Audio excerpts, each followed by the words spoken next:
Good evening, friends, and welcome to Sleepy Time Tales, a podcast aimed at helping you to get a good night's sleep. Do you find your mind plagued with the stresses of modern life, especially when the lights are out and you're trying to get a restful night? Does your spinning mind keep you awake? Follow my voice down the path towards a good night's rest. Listen to me tell a story that will keep your mind from wandering to your daytime problems. The ones you can't solve right now, and will be easier to solve while rested. Listen to my voice and allow yourself to drift, following the twists and turns of the story, but slowly letting go, and drifting into sleep. Before we get on with the show, I'd like to share some exciting news. I shared this last week as well, and I'm still quite excited about it. If you enjoy Sleepy Time Tales or listening to music at night, you may be struggling with headphones or uncomfortable earbuds. Or maybe you listen out loud but are concerned about bothering other people at night. Well, do I have the product for you? SleepPhones are designed for that express purpose. They use thin speakers fitted into a comfortable headband for maximum overnight comfort. Wired versions are available at very competitive prices, and wireless versions are also available for maximum convenience. So if you'd like to take your bedtime stories to a whole new level, please take a look at sleepphones.sleepytimetales.net or go to the link in the show notes to check out SleepPhones and potentially support Sleepy Time Tales. If you would like to support Sleepy Time Tales without having to buy something though, it would be really helpful if you consider signing up on the Patreon. This is at patreon.com/sleepytimetales, which is monthly support that helps me keep the lights on and can also get you fun bonuses based on your contribution level. From as little as $2 a month, you get weekly access to early release on the main episodes, so that you get your fresh sleep aid on a Wednesday instead of a Sunday. And $5 a month gets you weekly bonus minisodes, special edits, and a monthly megasode, which is all of the previous month's releases in one big listen. But if monthly seems like a big ask, then you can also take a look at throwing a couple of tips my way. The best place for that is the tip jar on the website or paypal.me/sleepytimetales. Another huge way to support Sleepy Time Tales, though, is simply to spread the word. If you find it helpful and you think you have someone in your life who you think might find it useful, just tell them about it. I'm not going for too much longer. So I just want to shout out the music, which is Sweet Nights and Friends by Kumiko. Their music is available on their website at loyaltyfreakmusic.com. And thanks for taking the time. Let's get back to the show. So what exactly is Sleepy Time Tales? What is it for?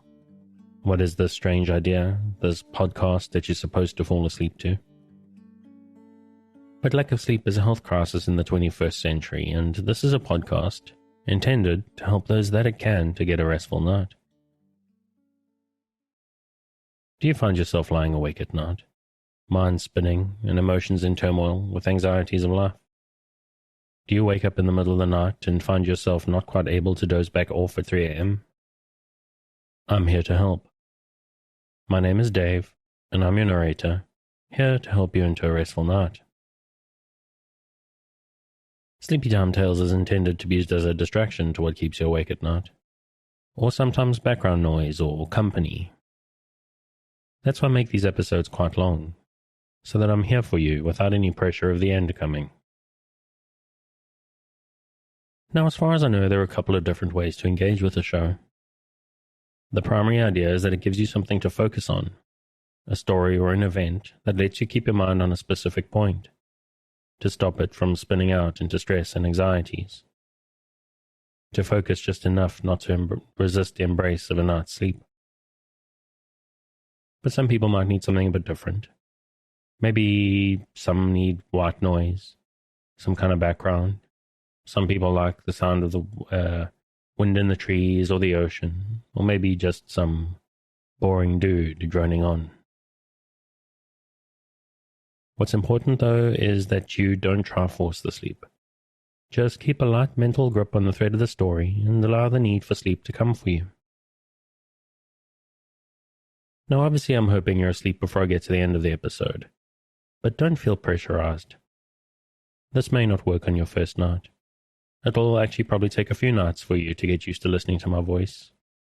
I recommend giving it a solid 3 nights to try. Because maybe my accent is strange to you. Maybe the idea of just letting someone talk to you in your sleep is a bit odd.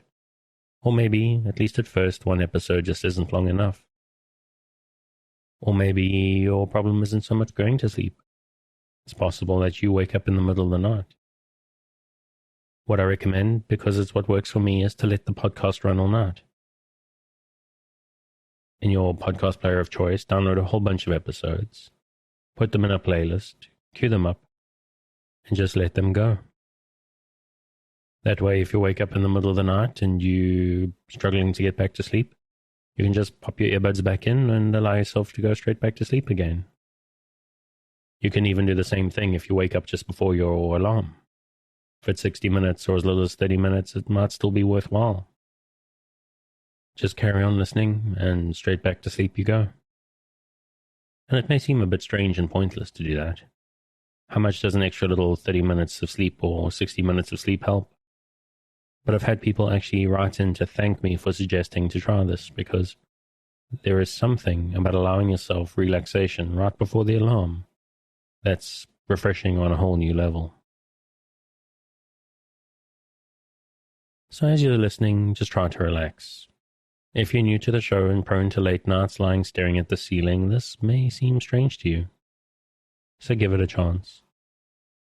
I'm here to work with you, to create a safe space, a cocoon in which you can curl up and allow nature to take its course. So if you're still with me, thank you for staying.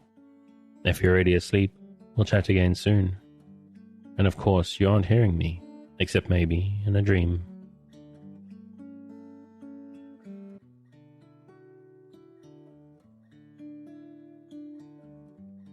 The Book of the Ancient Greeks by Dorothy Mills. Crete and the Civilization of the Early Aegean World. Chapter 1. The Mediterranean World. To the people of the ancient world, the Mediterranean was the sea. They knew almost nothing of the great ocean that lay beyond the Pillars of Hercules. A few of the more daring of the Phoenician navigators had sailed out into the Atlantic. But to the ordinary sailor from the Mediterranean lands, the ocean was an unknown region, believed to be a sea of darkness, the abode of terrible monsters and a place to be avoided. And then, as they believed the world to be flat, to sail too far would be to risk falling over the edge. But the Mediterranean was familiar to the men of the ancient world. It was the best-known highway. In those ancient times, the ocean meant separation. It cut off the known world from the mysterious unknown. But the Mediterranean did not divide. It was, on the contrary, the chief means of communication between the countries of the ancient world. For the world was then the coast round the sea. And first the Phoenicians and later the Greeks sailed backwards and forwards, north and south, east and west, trading, often fighting, but always in contact with the islands and coasts. Egypt, Carthage, Athens, and Rome were empires of the Mediterranean world, and the very name Mediterranean indicates its position. It was the sea in the middle of the world. In the summer, the Mediterranean is almost like a lake, with its calm waters and its blue and sunny sky. But it is not always friendly and gentle. The Greeks said of it that it was a lake when the gods are kind, and an ocean when they are spiteful. And the sailors who crossed it had many tales of danger to tell. The coast of the Mediterranean, especially in the north, is broken by capes and great headlands, by deep gulfs and bays, and the sea, more especially that eastern part known as the Aegean Sea, is dotted with islands, and those give rise to strong currents. These currents made serious difficulties for ancient navigators, and Strabo, one of the earliest writers of geography, in describing their troubles, says that currents have more than one way of running through a strait. The early navigators had no maps or compass, and if they once got out of their regular course, they ran the danger of being swept along by some unknown current, or of being wrecked on some hidden rock. The result was that they preferred to sail as near the coast as was safe. This was the easier, as the Mediterranean has almost no tides, and as the early ships were small and light, landing was generally a simple matter. The ships were run ashore and pulled a few feet out of the water, and then they were pushed out to sea again whenever the sailors were ready. Adventurous spirits have always turned towards the west, and it was westward across the Mediterranean that the civilization we have inherited slowly advanced. The early Mediterranean civilization is sometimes given the general name of Aegean, because its great centers were in the Aegean Sea and on the adjoining mainland. The largest island in the Aegean is Crete, and the form of civilization developed there is called Cretan or Minoan, from the name of one of the legendary sea kings of Crete, whilst that which spread on the mainland is called Mycenaean, from the great stronghold where dwelt the lords of Mycenae. Chapter 2. Crete. The long narrow island of Crete lies at what might be called the entrance to the Aegean Sea. The sea is dotted with islands which form stepping stones from the mainland of Europe to the coast of Asia Minor. Crete turns her face to these islands and her back to Egypt, and the Egyptians, who did not travel very much themselves, called the inhabitants the great men of Keftiu. Keftiu meaning people at the back of.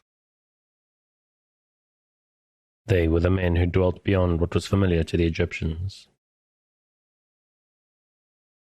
The Aegean world is a very beautiful one. The islands rise out of the sea like jewels sparkling in the sunshine. It is a world associated with spring, of fresh new grass and dewy lotus, and crocus and hyacinth. A land where the gods were born, one rich in legend and myth and fairy tale, and most wonderful of all, a world where fairy tales have come true. In 1876, a telegram from an archaeologist flashed through the world, saying he had found the tomb of the wide-ruling Agamemnon, king of men and tamer of horses. And later on in Crete, traces were found of the labyrinth where Theseus killed the Minotaur. The spade of the archaeologist brought these things into the light, and a world which had hitherto seemed dim and shadowy and unreal suddenly came out into the sunshine. Legends of Crete. There is a land called Crete in the midst of the Wyandosk Sea, a fair land and a rich, begirt with water, and therein are many men, innumerable, and 90 cities. Legend tells us that it was in this land that Zeus was born, and that a nymph fed him in a cave with honey and goat's milk.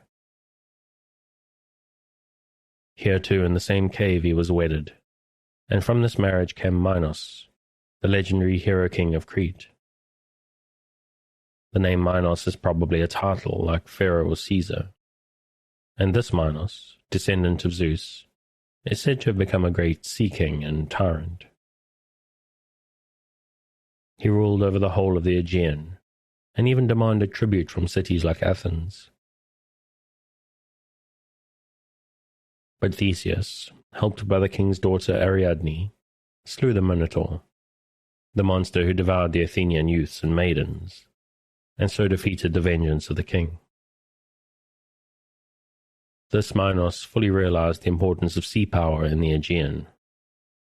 Thucydides, the Greek historian, tells us that he was the first ruler who possessed a navy, and that in order to protect his increasing wealth, he did all that was in his power to clear the sea of pirates. Piracy was a recognized trade in those days, and when strange sailors landed anywhere, The inhabitants would come down to the shore to meet them with these words: "Strangers, who are ye? Whence sail ye over the wet ways? On some trading enterprise or adventure do ye rove, even as sea robbers over the brine?" Minos himself may have been a great pirate who subdued all the others and made them subject to him. But whether this were so or not, he was evidently not only a great sea king. Legend and tradition speak of him as a great Cretan lawgiver. Every year he was supposed to retire for a space to the cave of Zeus, where the father of gods and men gave him laws for his land. It is because of the great mark left by Minos on the Aegean world that the civilization developed there is so often called Minoan, thus keeping alive forever the name of its traditional founder.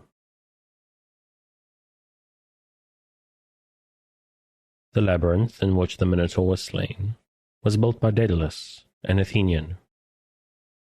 He was a very skillful artificer, and legend says that it was he who first thought of putting masts into ships and attaching sails to them. But he was jealous of the skill of his nephew and killed him, and so was forced to flee from Athens, and he came to Knossos, where there was a palace of Minos. There he made the labyrinth with its mysterious 1,000 paths, and here he is also said to have wrought in broad Knossos a dancing ground for fair-haired Ariadne. But Daedalus lost the favor of Minos, who imprisoned him with his son Icarus. The cunning of the craftsman, however, did not desert him, and Daedalus skillfully made wings for them both, and fastened them to their shoulders with wax, so that they flew away from their prison, out of reach of the king's wrath. Icarus flew too near the sun, and the wax melted, and he fell into the sea, and was drowned. But Daedalus, we are told, reached Sicily in safety. The Athenians believed that Theseus and Minos had really existed, for the ship in which, according to tradition, Theseus made his voyage was preserved in Athens with great care until at least the beginning of the 3rd century BC. This ship went from Athens to Delos every year with special sacrifices, and one of these voyages became celebrated. Socrates, the philosopher, had been condemned to death, but the execution of the sentence was delayed for 30 days, because the ship was away, and so great was the reverence in which this voyage was held, that no condemned man could be put to death during its absence. It was held that such an act would bring impurity on the city. The Palace of Crete. The first traces of history in Crete take us back to about 2500 BC. But it was not till about 1,000 years later that Crete was at the height of her prosperity and enjoying her golden age. Life in Crete at this time must have been happy. The Cretans built their cities without towers or fortifications. They were a mighty sea power, but they lived more for peace and work than for military or naval adventures. And having attained the overlordship of the Aegean, they devoted themselves to trade, industries, and art. The Cretans learned a great deal from Egypt, but they never became dependent upon her as did the Phoenicians, that other seafaring race in the Mediterranean. They dwelt secure in their island kingdom, taking what they wanted from the civilization they saw in the Nile Valley. But instead of copying this, they developed and transformed it in accordance with their own spirit and independence. The chief city in Crete was Knossos, and the great palace there is almost like a town. It is built around a large central court, out of which open chambers, halls, and corridors. This court was evidently the center of the life of the palace. The west wing was probably devoted to business, and it was here that strangers were received. In the audience chamber was found a simple and austere seat, yet one which seizes upon the imagination, for it was said to be the seat of Minos, and is the oldest known royal throne in the world.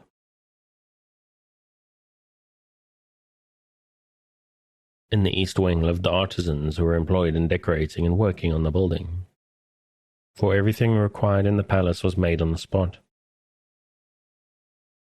The walls of all the rooms were finished with smooth plaster, and then painted, originally that the paint might serve as a protection, but later because the beauty-loving Cretans liked the walls to be covered with what must have been a joy to look at, and which reminded them at every turn of the world of nature in which they took such a keen delight.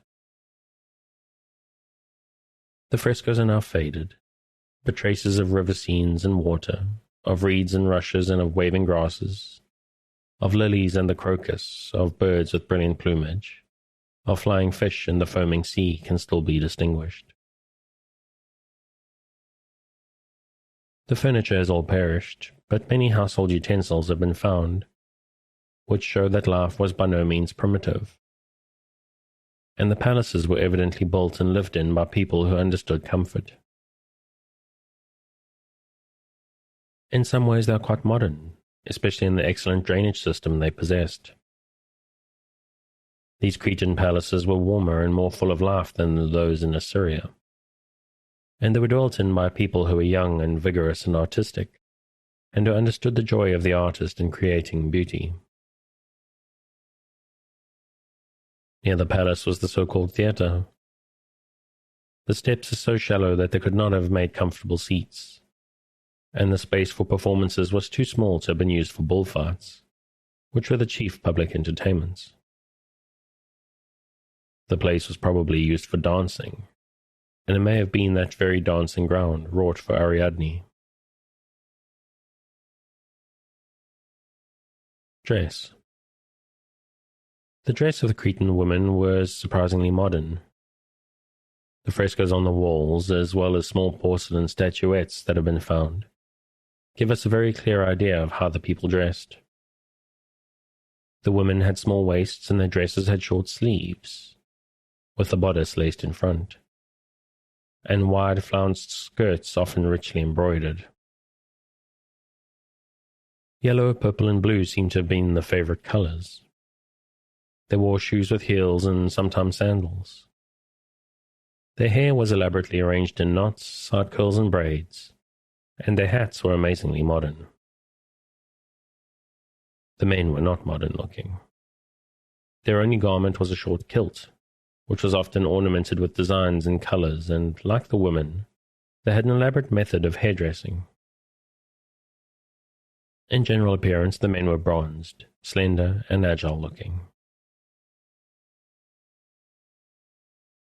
Some of the frescoes are so lifelike that as they were brought to light during the excavations, it almost seemed as if the spirits of the long-dead Cretans were returning to the earth. The workmen felt the spell, and Sir Arthur Evans, who excavated Knossos, has described the scene as the painting of a young Cretan was found. The colours were almost as brilliant as when laid down over 3,000 years before. For the first time, the true portraiture of a man of this mysterious Mycenaean race rises before us. There was something very impressive in this vision of brilliant youth and of male beauty, recalled after so long an interval to our upper air, from what had been till yesterday a forgotten world. Even our untutored Cretan workmen felt the spell and fascination. They indeed regarded the discovery of such a painting in the bosom of the earth as nothing less than marvellous, and saw in it the icon of a saint.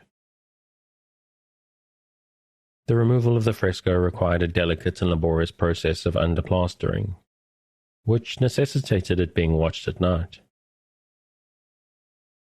And one of the most trustworthy of our gang was told off for the purpose. Somehow or other he fell asleep, but the wrathful saint appeared to him in a dream. Waking with a start, he was conscious of a mysterious presence. The animals around began to low and neigh, and there were visions about. In summing up his experiences the next morning, "The whole place spooks," he said. Crete seems to have had more than the other earlier civilizations of what today is called society. The women were not secluded, but mixed freely at court, and in all social functions, and life seems to have been joyous and free from care. Religion and literature. Religion. We know almost nothing of the Cretan religion. There were no idols or images for worship and no temples. The people worshipped in their houses, and every house seems to have had a room set apart for this purpose, with its shrine and altar. Pillars were one of the distinguishing marks of these shrines. The chief goddess was the Mother Earth, the source of life, a spirit who had a good and kindly character. Sometimes she was called the Lady of the Wild Creatures, and bulls were sacrificed in her honor. Scenes representing such sacrifices are to be found on engraved gems, and the horns of the bull are frequently found set up on altars and shrines. This earth goddess was a goddess both of the air and of the underworld. When she appears as the goddess of the air, she has doves as her symbol. When she appears as the goddess of the underworld, she has snakes. Another sacred symbol found in connection with shrines and altars is the axe, and often a double axe. This seems to have been looked upon as a divine symbol representing power, for it is the axe which transforms all kinds of material into useful articles, and by means of man's toil it supplies much of what man needs. Ships could not be built without an axe, and as it was the ship which gave Crete power in the Aegean, the axe came to be looked upon as symbolizing the spirit. These early Aegean people did not feel the need of any temples. When they worshipped in what they thought was the dwelling place of the gods, they chose lonely places, remote hilltops or caverns or the depths of a great forest. They selected for this worship some place that was apart from the daily human life, and one that had never been touched by the hand of man, for they felt that it was such places that the god would choose for his dwelling. From such spots developed the idea of a temple. It was to be a building enclosed and shut out from the world, just as the forest grove had been surrounded by trees, a place apart from the life of man. It was the custom in these early times for people to bring to the god or goddess offerings of which was most valuable to them. The best of the flock, the finest fruit, the largest fish, the most beautiful vase, were all looked upon as suitable offerings. But many people could not afford to part with the best of the first fruits of their toil, and so it became the custom to have little images made of the animal or other offering they wished to make, and these were placed in the shrine. Such images are called votive offerings, and they are a source of rich material out of which archaeologists have been able to rebuild parts of ancient life. Writing and literature. One reason why it has been so difficult to know much about the Cretan religion is because the writing has not yet been deciphered. Over 60 different signs have been recognized, but no key has yet been found by means of which the writing can be read. In the palace at Knossos, a great library was found, consisting of about 2,000 clay tablets. These had evidently been placed in wooden chests, carefully sealed, but at the destruction of Knossos the fire destroyed the chests, though it helped to preserve the clay records. Some of these were overcharred and so became brittle and broke, but there are still quantities awaiting decipherment. The writing does not look as if it represented literature, but more as if it were devoted to lists and records. It seems strange that people dwelling in a land so rich in legend and story and possessed of the art of writing should not have left the literature. But in those days the songs of minstrels preserved the hero tales, in a form that was then considered permanent. For the minstrel gathered his tales together and handed them down to his successor by word of mouth, in a way that we, with our careless memories, deem marvelous. This was actually considered a safer way of preserving the tales and poems than trusting them to the written form. Be that as it may, however, the writing that is there still awaits the finding of a key. But in spite of these difficulties, life in Crete can be partially reconstructed, and so it will be possible for us to spend a day in the palace of ancient Knossos. A day in Crete. It is early dawn, about the year 1500 BC. The great palace of Knossos lies quiet and still, for the inhabitants have not yet begun to stir. When they are aroused, the noise will be like the bustle of a town, for everything used in the palace is made there, from the bronze weapons used by the king when he goes out hunting, to the great clay vessels in which not only wine and oil, but also other articles of food are kept.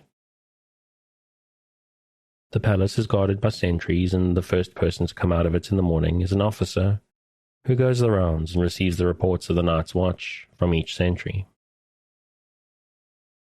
He then goes into the royal storerooms where rows of large vessels stand against the wall, and he inspects them to make sure that no robbery has taken place, and also that there are no leaks and no wine or oil lost. By this time the sun is up, and the workmen are going to the palace workshops, where some are at work on pottery, others weaving, and others working with metals. Some of the potters are fashioning beautiful vases, the younger workmen copying the well-known patterns, the more experienced thinking of new forms, but all of them handing over the finished vessel to the artist who paints beautiful designs on them. The weavers have been very busy of late, for today is the birthday of the princess, and great festivities are to be held in her honor. And not only the princess, but the queen and her maidens, and all the ladies of the court need new and dainty robes for the functions of the day. The goldsmiths have also been hard at work, for the king has ordered exquisite jewelry as a gift for his daughter. All these workmen are now putting the finishing touches to their work, and in a few hours they will take it to the officials, who will see that it is delivered to the royal apartments. Soon all is bustling in the kitchens, for later in the day a great banquet will be held. Farmers from the countryside come with the best of their flocks, with delicious fruits and honey. Fishermen from the shore have been out early and have caught fine fish. Nearly everyone who comes has brought some special dainty as a particular offering for the princess, for she is much beloved in Knossos and all the country round about.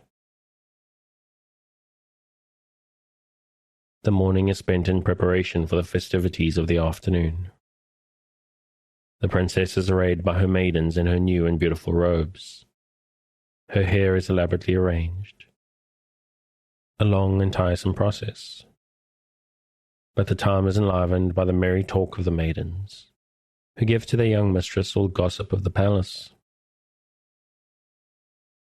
At length she is ready, and she goes to the great audience chamber, where the king, her father, presents to her the shining ornaments he has had made for this day. Then, sitting between her parents, she receives the good wishes of the courtiers, all of whom have brought her rich gifts. This reception is followed by an exhibition of boxing and bullfighting, favorite amusements of the Cretan youths. But the great excitement of the day is the wild boar hunt which follows. All the youths and younger men take part, and each hopes that he may specially distinguish himself in order that on his return he may have some trophy to present to the princess, and that she will reward him by giving him her hand in the dance that evening. While the young men are all away at the hunt, the princess sits with her parents in the great hall, or wanders with her maidens in the gardens. Great excitement prevails when the hunters return. On arriving, they hasten to the bath and anoint themselves with oil, and curl their long hair and make themselves ready for the dance. When all are ready, they go out to that dancing place, which Daedalus had wrought in a broad Knossos for Ariadne of the lovely tresses. There were youths dancing and maidens of costly wooing, their hands on one another's wrists. Fine linen the maidens had on, and the youths' well-woven doublets faintly glistening with oil. Fair wreaths had the maidens, and the youths' daggers of gold hanging from silver baldricks. And now they would run around with deft feet, exceeding lightly, as when a potter sitting by his wheel maketh trial of whether it run. And now and anon they would run in lines to meet one another. And a great company stood around the lovely dance in joy, and among them a divine minstrel was making music on his lyre. And through the midst of them, as he began his strain, two tumblers whirled. The dance over, the feasting and banqueting begins. The queen and the princess with their maidens retire early to their own apartments, but the merrymaking goes on in the hall, where tales of the day's hunt are told, and old tales of other adventures are recalled by the old men, until weariness overcomes them. Then the queen sends her handmaidens, who set out bedsteads beneath the gallery and cast a fair purple blankets over them, and spread coverlets above, and thereon lay thick mantles to be a clothing over all. Then they go from the hall with torch in hand. So the youths and men lie down and go to sleep, and after the excitements of the day it seemed to them that rest was wonderful. The Destroyers. After the glory of the golden age of Crete came destruction. Some tremendous disaster broke forever the power of the sea kings. We do not know what happened, beyond the fact that Knossos was burnt. But from our knowledge of the life of the time and the methods of warfare, we can make a picture of what probably took place. There may have been some terrible sea fight, in which the fleet was worsted and driven back upon the shore. Then the conquerors would march upon the town and besiege it. The inhabitants, knowing that all was at stake, would defend it to the last with the most savage fury, cheered on by the women, who knew that if the city was taken there would be no hope for them. Their husbands and sons would be slain, the city utterly destroyed by the fire, and themselves taken captive. This is what happened at Knossos. We know the fate of the city, but nothing of the conquerors. Egyptian records of this time say that the Isles were restless, disturbed among themselves, but that is all we know. The invaders, whoever they were, and from wherever they came, do not seem to have been men of a highly civilized type, for they left untouched many works of real art, and carried off only such articles as could be turned into material wealth. These were the things they evidently valued, and the degree of civilization to which nations or individuals have attained can usually be measured by the comparative values they put on things. And so Knossos fell, and she tasted of the woes that come on men whose city is taken, the warriors are slain, and the city is wasted of fire, and the children and women are led captive of strangers. The old Knossos was never rebuilt, although another city grew up in the neighborhood. The site of the old palace became more and more desolate, until at length the ruins were completely hidden under a covering of earth.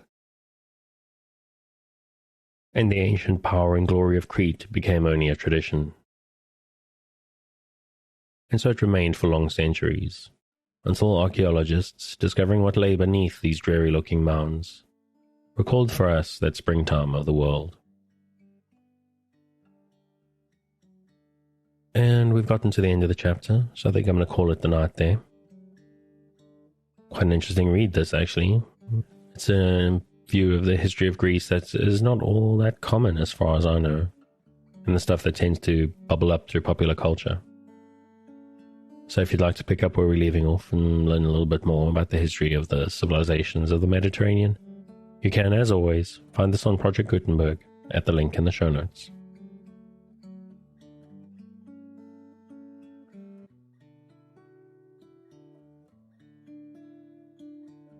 Thanks again for joining me on this episode of Sleepy Time Tales, the podcast designed around a bedtime story to help you to get a restful night. New episodes will be released every Sunday night to give you something fresh to help you rest in a new week, but make sure to subscribe in whatever service you use so that you get your new episodes whenever they come out. A reminder that the music for tonight is Sweet Night and Friends by Kumiku. Check out more of their work on their website, which you'll find linked in the show notes. Good night, and sweet dreams.